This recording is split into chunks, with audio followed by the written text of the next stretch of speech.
On a rainy winter's morning on July the 3rd, 1963, Flight 441 was preparing for a routine trip from Auckland's Whenuapai Airport. Despite a forecast of 35-knot winds, the flight was cleared for takeoff. But unforeseen, 150 kilometres away, the weather was rapidly deteriorating. Unsuspecting passengers boarded NAC's DC-3 Skyliner bound for Tauranga. They were expecting luxury all the way, but it wasn't to be. Just 2 minutes out from their destination, the pilots were caught in a powerful downdraft. Then all communication was lost. Flight 441 had disappeared. Appalling conditions prevented desperate attempts to find the missing aircraft, but after just over 24 hours of searching, the plane was found. Amongst the mangled, burnt-out wreckage, what was the fate of the 23 passengers and crew aboard? My dad's a pilot and I've been lucky enough to be around aeroplanes all my life. And I've spent time flying along the Kaimai Ranges, and I know just how dangerous that place can be. The crash of Flight 441 from Auckland to Tauranga is still remembered as New Zealand's worst internal air disaster.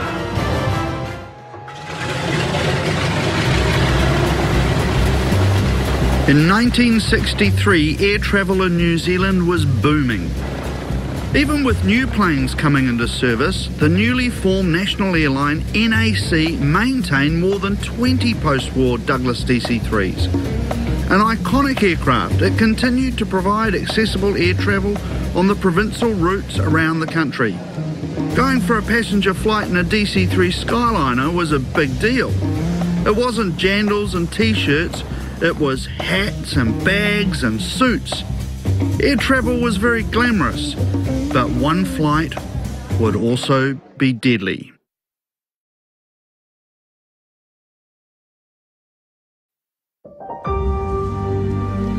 Just after 8 a.m. on July the 3rd, passengers were called to board Flight 441 bound for Tauranga. One of the first to board was 22-year-old Graham Flyger, a travelling salesman for the Burley Lingerie Company. He was heading off on a week-long sales trip. Meanwhile, in the departure lounge, 20-year-old able seaman Tutu Grace was anxiously waiting on standby. He was urgently heading to Gisborne to attend his nephew's tangi. After being given clearance for takeoff, the DC-3 was wheels up at 8:21 a.m. in light rain. 43 minutes into the flight, they called air traffic control in Tauranga. The plane was at 5,500 feet and would be arriving in just 4 minutes.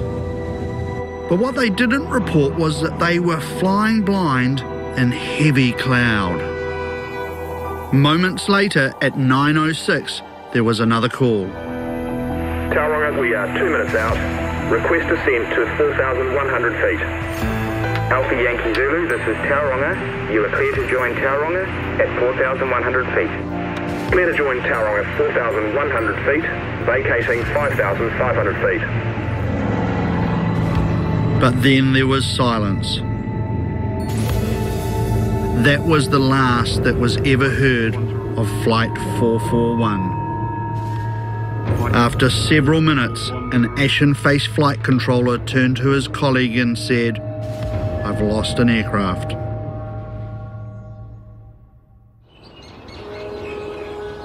The 23 passengers and crew on board Flight 441 came from all parts of New Zealand and all backgrounds. This marae near Ruatoria is home to the whānau of Tutu Grace, who was an able seaman in the Royal New Zealand Navy. He was someone to look up to, Tora was. We were proud of him. He was more than just a brother. Yeah, he was like a father as well. After the death of his 3-year-old nephew, Tuta desperately needed to return home to his marae in time for the burial. At Whenuapai Airport, all flights for that week were fully booked. But finally Tuta was given a ticket. Due to the bad weather, last-minute seats had become available. It would be a tragic twist of fate. Tuta Grace boarded flight 441. He said there's been a late cancellation and he's going to be home that very afternoon. We were excited because he's going to be there on that same day. July 3rd, 1963 is a date that's etched in Queenie's memory. The weather changed and it got so bad that it was so loud. The pelting of the rain and the howling of the wind. It seemed as if trees were banging against the marae. As the day wore on, Tuta's anticipated arrival never came. And we thought, oh, maybe it might come in the morning. They might have slipped over because the weather's too bad. And through all of that, I think we were silently worried for Tuta. Just hoping, oh, okay, maybe they didn't fly.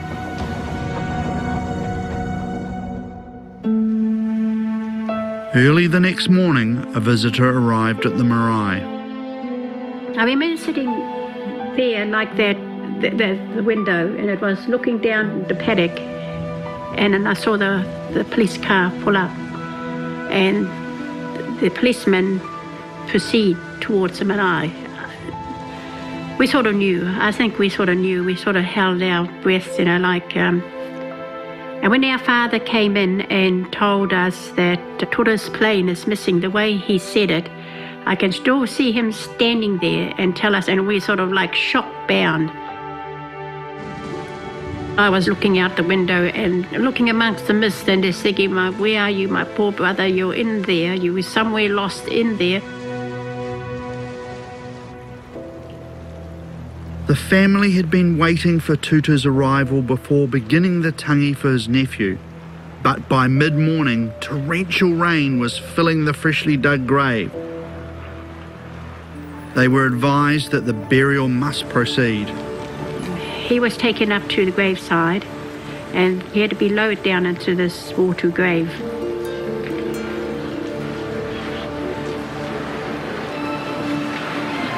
My mother was really crying and she was sort of smoothing out the dirt.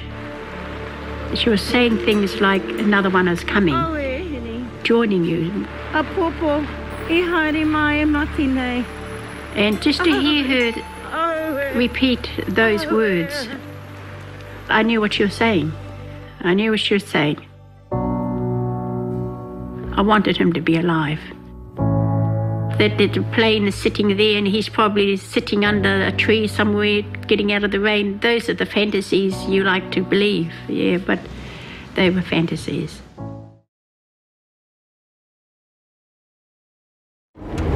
At 9:09 a.m. on the 3rd of July 1963, Flight 441 from Auckland to Tauranga was miles off course, battling its way through severe turbulence. 4,500 feet below them was Errol Board, a fitter and welder at a quarry in Gordon, a small town in the shadows of the Kaimai Ranges. What's it like coming back here after all these years? It's unbelievable. It's just about 45 years since I set foot on here. Wow. Last? Oh, well, it was shocking weather here. Absolutely shocking. And the locals, they only had one name when you had fierce winds and rain like it was then, and they called it a Kaimai breeze. At the time, the men were on a break in the smoko room.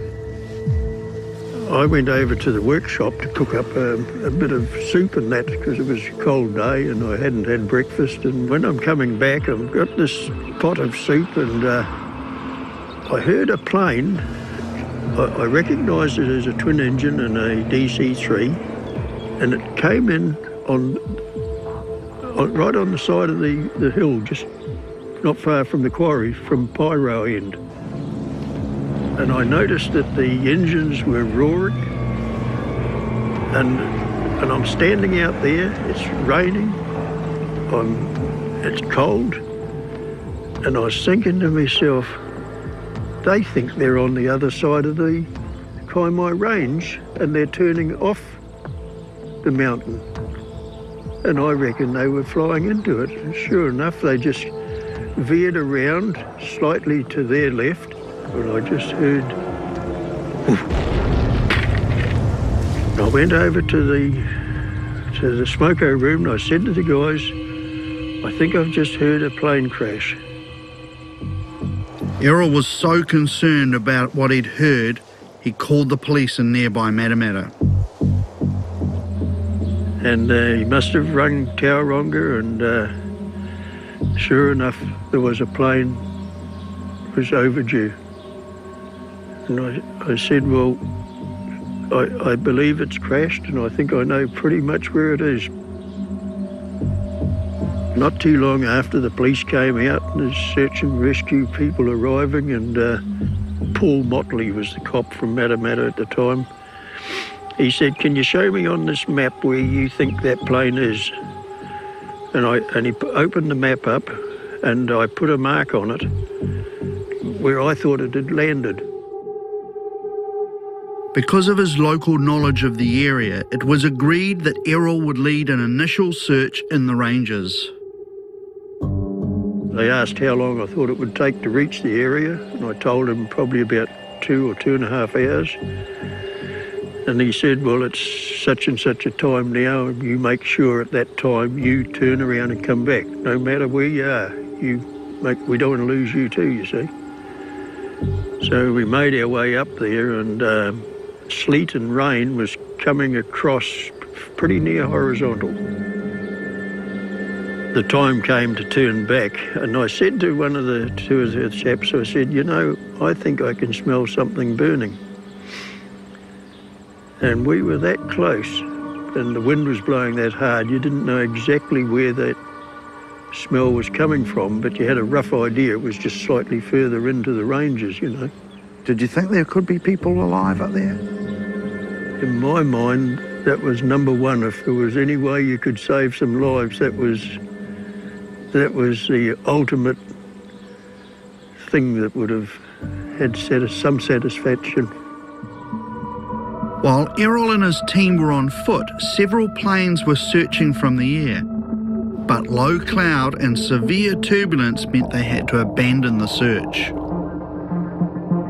Throughout the day, searchers arrived from all over the area.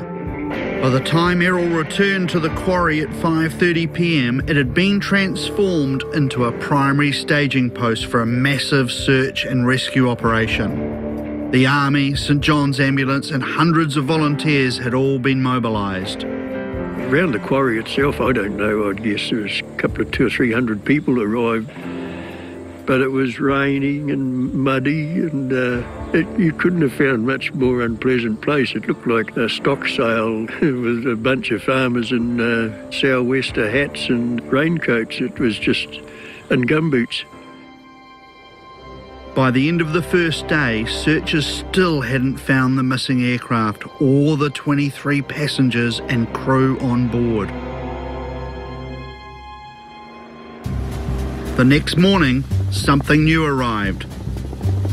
A Pioneer pilot landed at the quarry in one of these, a helicopter. Back in 1963, helicopters were new to search and rescue operations, and the pilot's offer of help was initially rejected. But when the weather lifted, he turned up anyway. That pilot was Mike Alexander. Tell me what it's like to fly one of these old birds. Something you can trust. If it's properly maintained, it will go and go and go. It's not a smooth machine, it's a noisy machine, but it bloody goes. At 11:58 a.m, there'd been a possible sighting of wreckage by the Air Force. Without verification and specific coordinates, it would take hours to reach the location on foot. So Mike took the initiative jumped into his helicopter and flew up into the ranges himself. Cloud, blowing, raining, nasty wind, and it was a case of following the ridge all the way with your nose right on the ground. Otherwise, if you were a little bit higher, you'd lose sight of the ground and it was all over. Bearing in mind that the guys, the bystanders, had told me where they thought it was, that was a big help. Without that, you could have spent a long time looking. And right where these guys reckoned it was, there it was. Well, we can now see the sailplane of the crash liner. Just a small heap of metal, one wing folded over the rear part of the fuselage and the tailplane still visible. The whole plane is nosed into a very small ravine, only a matter of 100 feet from the top of the ridge. And this ridge is the highest ridge in this part of the Kaimais, and it looks from here very much as though he almost made it. But were there any survivors? Everybody knew what they had to do, so they did it. And this is the amazing thing that you get with rescues. Here you get the glory seekers when it's not their glory to seek. You ignore them. The real people got their sleeves rolled up and they're into it. Mike had proved the helicopter's worth finding the wreckage. His next job was to get the rescuers to the crash site. And what they'd find was worse than anyone had imagined.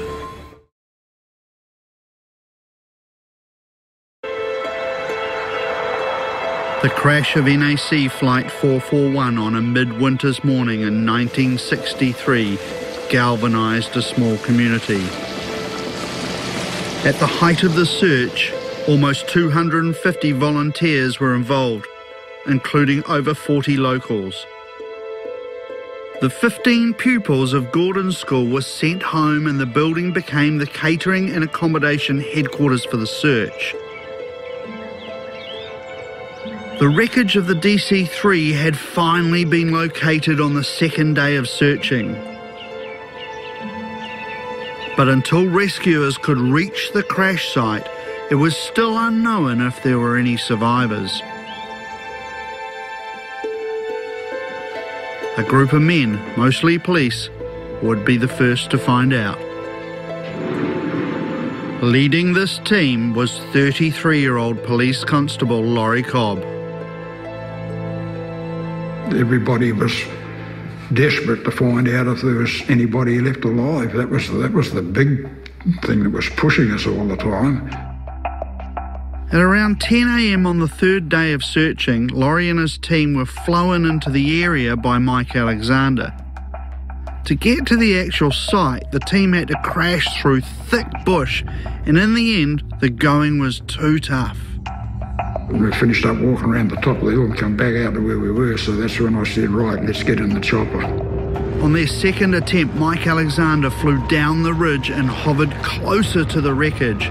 It was a risky manoeuvre, but they had to climb out and jump from the helicopter's skid. What they found must have been truly horrific. I arrived at the scene of the wreckage at about 10 a.m. and the party comprised of 8 members, including a doctor, radio operator, 4 members of police and 2 members of search and rescue organisation. There were several charred bodies in plain view among the wreckage. Everything was all piled up and there was like all the noses burnt out and was all crushed up into a heap, and all the bodies seemed to be on the one side of the plane, whether when the impact must have heaved them. Were they still in their seats? Well, there wasn't a hell of a lot left. Apart from there's one we found a few metres away from the crash site. He had burns on his clothing and his face and that. The Air Force doc examined him and he told us straight out, he said he wouldn't have lasted long. They really had no chance. No. He seems to think that he did live for a little while, but he said he wouldn't have survived the night. Now, even looking at these photos, it's hard to put it into words. There was one body when we recovered him, like all the clothing was burnt off them. And while we removed him, we actually found something under his arm, and it happened to be his plane ticket. So that was one that you could identify straight off. It wasn't pleasant, but you just had to get in and do it. By dusk that day, most of the bodies had been recovered. With night approaching and the weather deteriorating, Mike Alexander made one last flight to bring Laurie back to the search headquarters. That night, 2 days after the crash, the country was in mourning.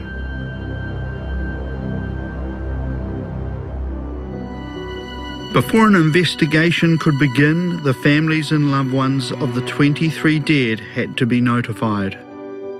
One of the victims, travelling salesman Graham Flyger, had been sitting in seat 4D.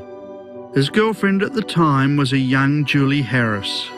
My sister rang us at home and told Mum. Said a client had come into the bank and said that she'd just heard that there was an aircraft missing between Auckland and Tauranga. And my mother didn't want me upset, so she sort of growled at my sister and said, "Don't be silly, you know, it'll be fine. Won't be his." It was cold. It was a really cold day, and so we had the heater on, I remember, in the living room, and I was in my dressing gown. We just sat by the radio. We had that going the whole time, and just waiting for any news every hour that might come out that was new or a bit hopeful or able to give us some sort of sense of what was going on. Must have been just devastating. Well, I didn't know what to do with myself, really. I thought, well, it's missing, but I'm sure they find it. I'm sure it's going to be okay. So I was just positive for a little while until we finally got the next lot of news to say they have seen where the aircraft has crashed and that it looked bad. It looked as though there may not be any survivors. Too young. Too young, yes. Do you remember when he first asked you out? Was it a surprise? Was it? Yeah, it was a surprise because I thought, oh, he likes me. And it was to a dance. In those days, you'd spend all Saturday with your curlers in, getting the hair ready to go out that night, you know. So I got all dolled up and, yeah, it kind of went from there because we had a great time.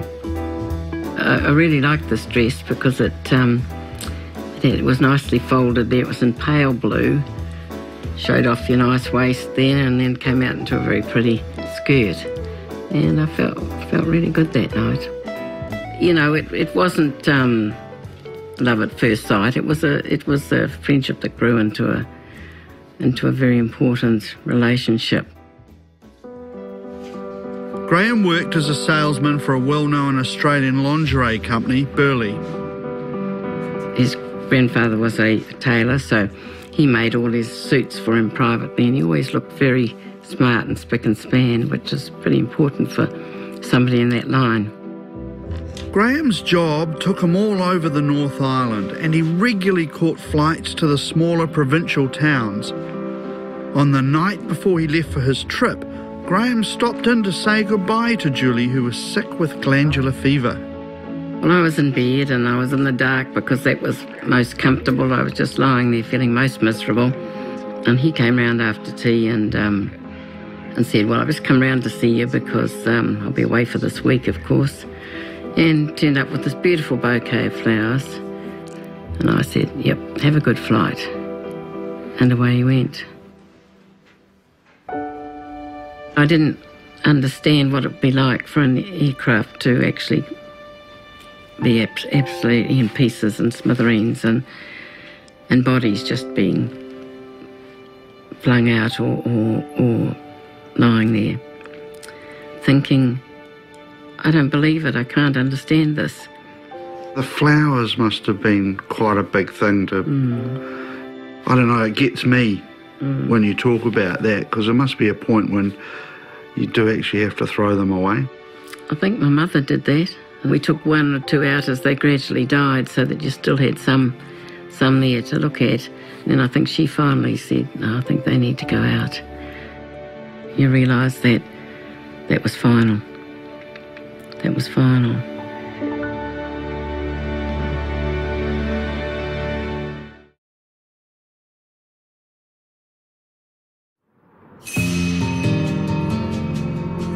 It seems to me that the crew and the passengers of Flight 441 were in the wrong plane, in the wrong place, at the wrong time. The DC-3 just didn't have the power to get them out of trouble. An iconic but ageing plane, why did NAC continue to use them when newer aircraft were already in service? At the Classic Flyers Museum in Tauranga, I meet an expert on NAC and the DC-3. The DC-3 was an aircraft that had some years under its belt, but I think the pilots had an affection for the DC-3. Even the younger pilots who may not have been wartime pilots, they knew what this aircraft meant to the psyche of New Zealanders and the free world because of the way this aircraft had contributed particularly to the victory of World War II. The DC-3 started life and proved its worth as a military plane, but took on new roles after the war, including that of a passenger airliner. When the war ended, New Zealand found itself with a surplus of both aircraft and crews to fly them. So the government came up with a plan to convert the planes for commercial use and retrain the pilots.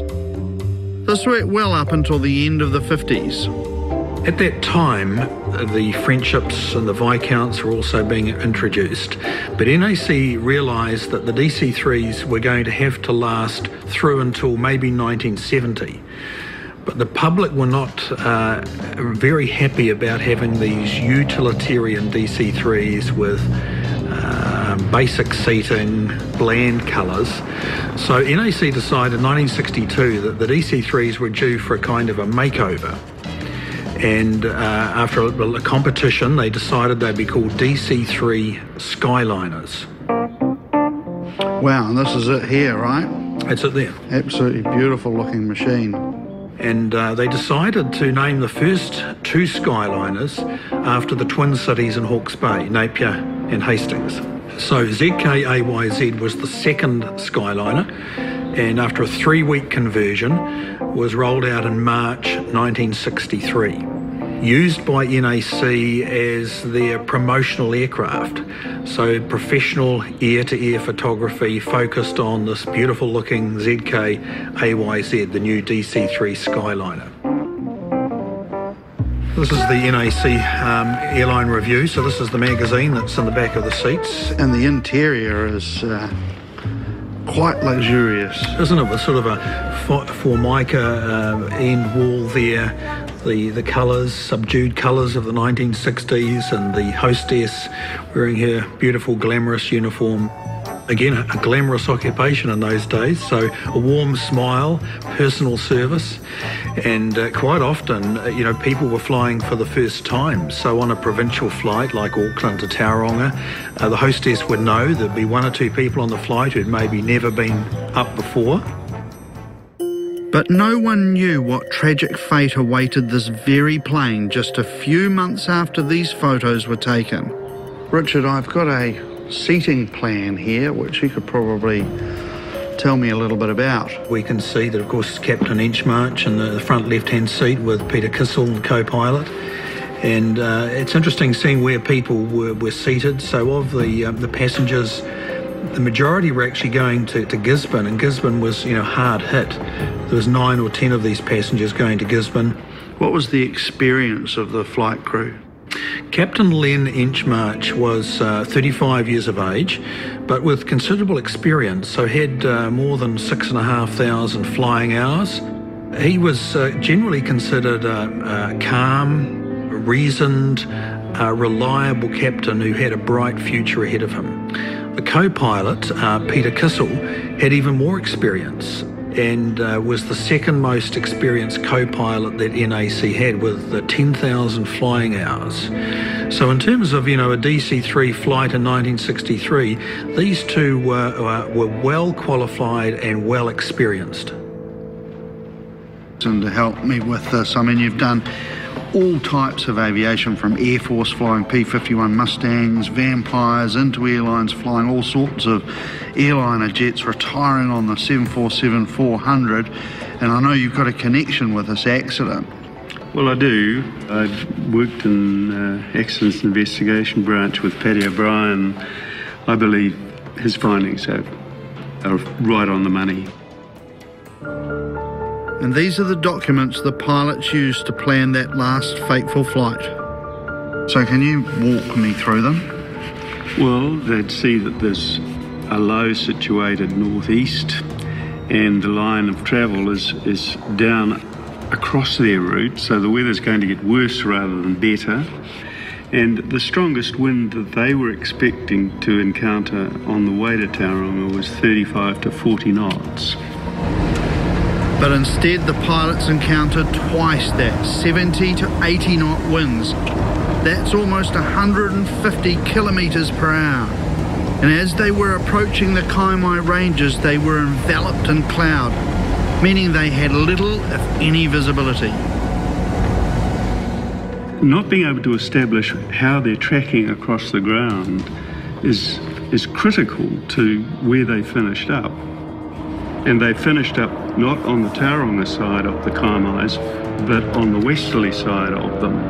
And since they were on the wrong side of the Kaimais, the wind must have been considerably stronger than this forecast value that they were given. These days, pilots have a lot of navigational aids like GPS, weather radar and moving maps. But in the 1960s, the DC-3 had very little in the way of modern electronics.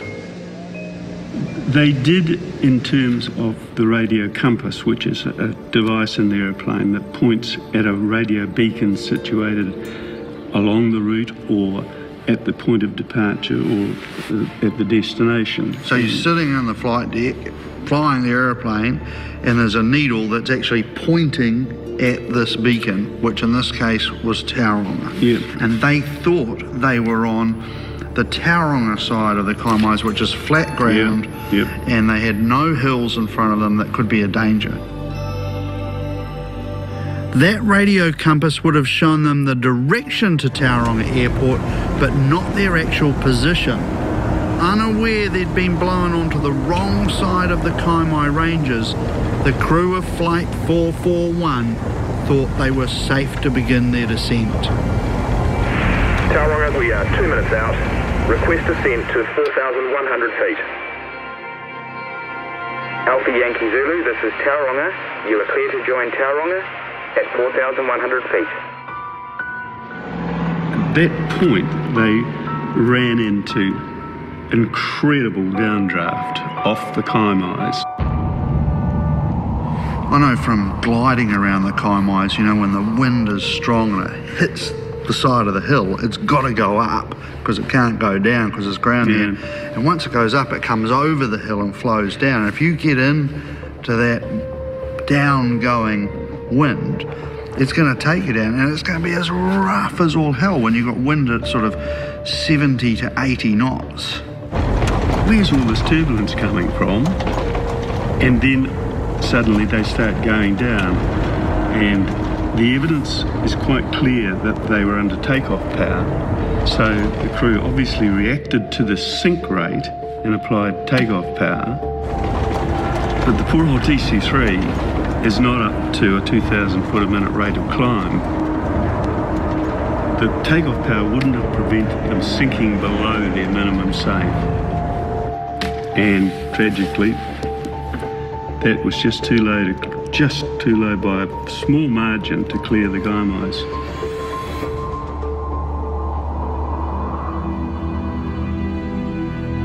Sitting in the cockpit of the DC-3 where the accident unfolded kind of brings it all to life for me.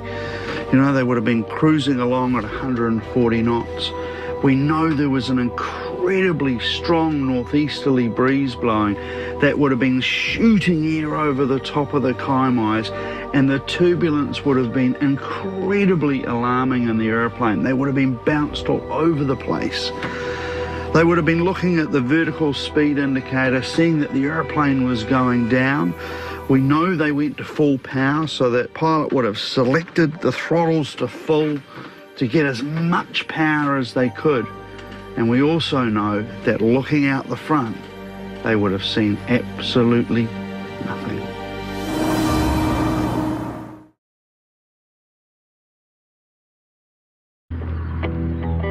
There are only a few DC-3s still flying in New Zealand, and I brought Susan Borrie, the widow of co-pilot Peter Kissel, to the New Zealand Warbirds DC-3 at Ardmore Aerodrome.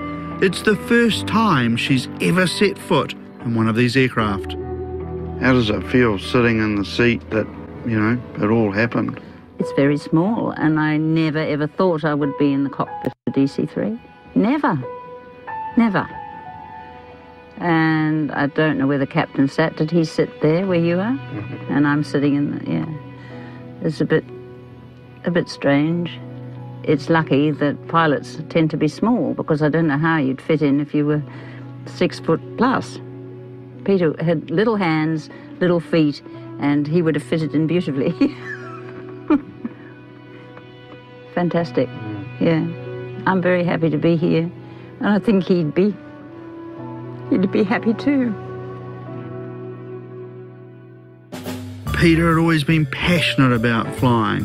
When he turned 18, he joined the Royal New Zealand Air Force. Returning to New Zealand after the war, Peter continued his passion for flying and retrained for commercial air service. Flying with NAC he loved. He used to say, this isn't work at all, this is just like playing golf. Peter went on to become one of the most experienced first officers at NAC, but his real aspiration was to become a captain. And he sat the captain's exams twice and didn't get anywhere with them. I think towards the end of 1962, he was thinking of changing jobs. Once he'd become an established family man, he felt he wanted to be more at home, I think.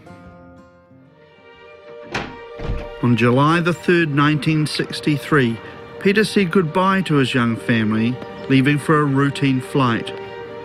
But with the news of the crash, Susan's happiness was torn apart.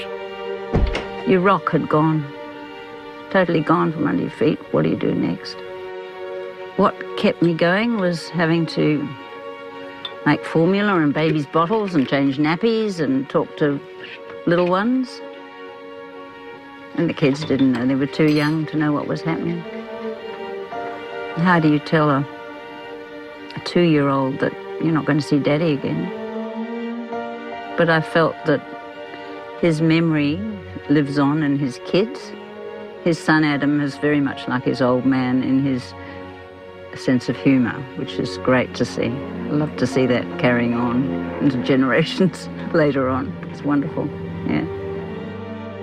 Tell us what was done with Peter's ashes. Well, we had been on a holiday before Adam was born to New Caledonia. A lot of his mates had been buried there, and we went and we found some of them from World War II. And I thought, seeing we'd had such a lovely holiday there, that would be the perfect place for his ashes to be scattered. So that's where he is, amongst his old friends.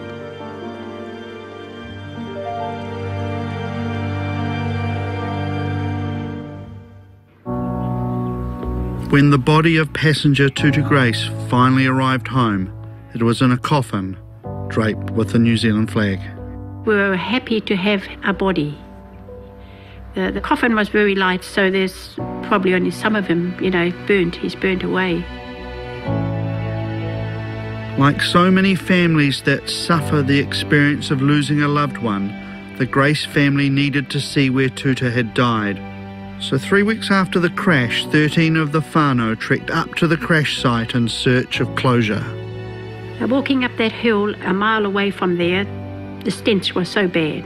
You could smell death. It was really putrid. Then when we got there, there's papers, there's clothing, there's all sorts of things strewn about the place, and bones. You know, I was hoping that I might see some part of him lying down there. Because he had a carving on one of his arms. It was a lady with a snake twirled around this lady, and I thought I might find that. Yeah, I don't know why, but you know, young mind. But there was only little bones here and there. At that time, we were getting closure. We're starting to accept what has happened to our brother.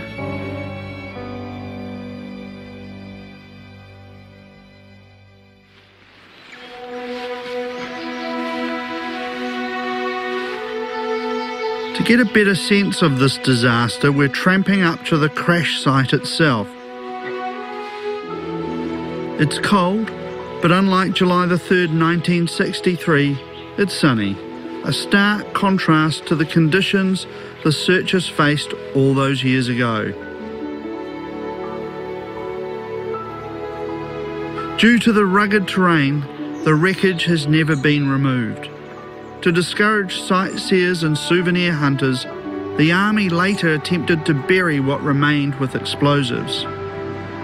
As we approach the crash site, the wind picks up, cloud fills the sky, and the temperature plummets to freezing, just as it did in July 1963. The respect I have for the men that climbed up here in an attempt to rescue all those years ago is just indescribable. The conditions are harsh. Even now the weather is turning for the worse. And just over there is where the DC-3 finished. And you can see just another 100 feet higher and they would have scraped over the top and been none the wiser. But unfortunately, all down the hill here are pieces of a Skyline DC-3.